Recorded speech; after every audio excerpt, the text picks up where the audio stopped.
NCERT biology concept and question series में reproduction in flowering plant, NCERT page number 36। बड़ी कमाल की line लिखी है, soak a few seeds in water, say of wheat, maize, pea, chickpea, groundnut, ये सब seeds हैं, इनको आप भिगो करके आप रख दें 1-2 दिन के लिए रात में। Then split the seeds and observe the various parts of the embryo and the seed. और उसके बाद आप ये ऑब्जर्व करें कि आपको सीड के क्या क्या पार्ट दिखाई दे रहे हैं, एम्ब्रियो के क्या क्या पार्ट दिखाई दे रहे हैं। अब देखिए ये जो क्वेश्चन है बड़ा मज़ेदार क्वेश्चन है। 2 तरीके होते हैं, मैंने कहा ना, एक तो रट लीजिए और एक समझ लीजिए। अगर आप समझना चाहते हैं तो जल्दी से हमारा चैनल सब्सक्राइब कर लीजिए, बियॉन्ड इक्वेशंस। यूट्यूब पर हम ला रहे हैं फ्री सीरीज, जहाँ पर आपको डिटेल में एनसीईआरटी समझाई जाएगी। 2 तरह के सीड्स हैं, ये एग्जाम्पल जो दिए ना, wheat, maize, pea, chickpea, groundnut.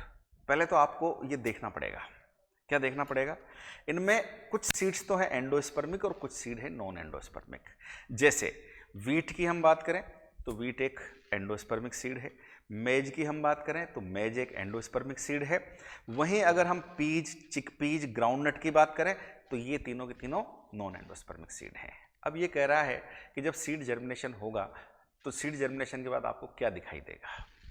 देखिए सीड जब भी जर्मिनेट होता है तो जर्मिनेशन जो नया प्लांट बनता है, उस नए प्लांट की फॉर्मेशन एम्ब्रियो से होती है। तो हम उस जर्मिनेट होते हुए सीड में क्या क्या पार्ट देख पाएंगे, तो हमें वहां पर एक शूट ग्रो होता हुआ दिखाई देगा, जो किससे बनता है, एम्ब्रियो के प्लूम्यूल से बनता है। हमको रूट दिखाई देगी जो एम्ब्रियो के किस पार्ट से बनती है, जो रेडिकल से बनती है।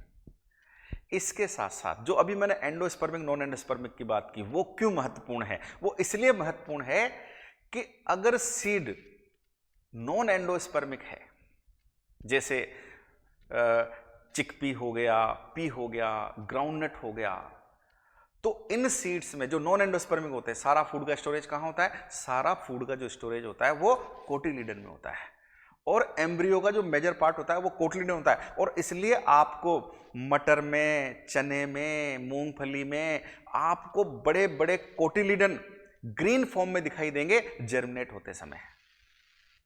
और इसलिए उन कोटिलीडन्स को कहा जाता है सीड लीफ, वो पहली लीफ बना रहे होते हैं। कोटिलीडन का मतलब ये होता है बीज पत्र, ठीक है। और ये आपको कहां दिखेगा, जो सीड कैसे हैं, नॉन एंडोस्पर्मिक सीड। जो एंडोस्पर्मिक सीड हैं उनमें आपको नहीं दिखेगा ये, क्योंकि उनमें मेजर पार्ट सीड का क्या होता है, मेजर पार्ट एंडोस्पर्म होता है, वहां कोटिलीडन बहुत ही छोटा सा होता है। तो जर्मिनेटेड सीड में आपको क्या क्या दिखाई देगा, तो रेडिकल से रूट बनती हुई दिखाई देगी, प्लूम्यूल से शूट बनता हुआ दिखाई देगा, और उसके साथ साथ जो नॉन एंडोस्पर्मिक सीड हैं उनमें कोटिलिडनरी लीव्स, जो कोटिलीडन से हमको बनती हुई दिखाई देगी। एनसीईआरटी में पेज नंबर 35 पर लाइन लिखी है कि split open some seeds of castor, peas, beans, groundnut, fruits of coconut and look for the endosperm in each case. Find out whether the endosperm is persistent in cereals, wheat, rice and maize. तो यहां भी concept क्या है, यहां भी concept है endospermic and non endospermic seed का। देखो बच्चों, मैं बताऊं, एक तो रटना होता है और एक समझना होता है, बार बार आपसे यही कह रहा हूं। एक फंडा बताता हूं आपको कि कैसे पहचाने सीड एंडोस्पर्मिक है कि नॉन एंडोस्पर्मिक है। एक सीधा सा तरीका है कि हर वो बीज जिसको आप 2 बराबर टुकड़ों में तोड़ पाए, जिसको आप 2 बराबर टुकड़ों में तोड़ पाए, वो सीड कैसा होगा, वो सीड होगा नॉन एंडोस्पर्मिक। और हर वो सीड जिसको आप 2 बराबर टुकड़ों में नहीं तोड़ सकते, वो कैसा होगा, वो होगा एंडोस्पर्मिक। और मैं बता दूं आपको, ज्यादातर मोनोकोट्स, और सरल भाषा में बताऊं तो ज्यादातर अनाज, गेहूं, चावल, ज्वार, बाजरा, मक्का, जो ये अनाज हैं, वो कैसे होते हैं, वो एंडोस्पर्मिक सीड होते हैं, और अनाज सब मोनोकोट्स होते हैं।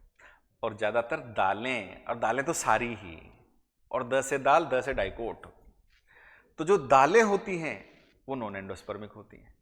और दालें क्या होती हैं, पल्सेज क्या होती हैं, डाइकोट्स होती हैं। तो मेजोरिटी ऑफ डाइकोट्स जो होते हैं वह नॉन एंडोस्पर्मिक होते हैं।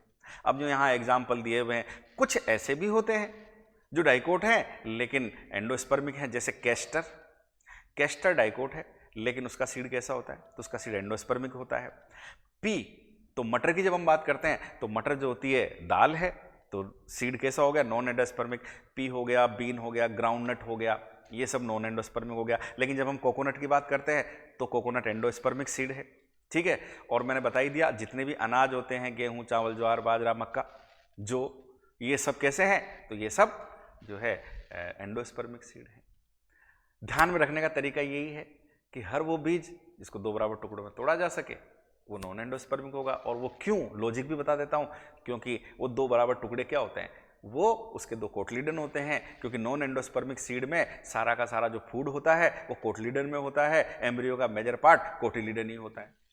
वो देखा होगा ना आपने, चने में चोंच होती है और उसके नीचे 2 बड़े बड़े जिसके हम दाल कर लेते हैं, तो वो जो दाल हो जाती है वो क्या है, वो 2 कोटलीडन ही है।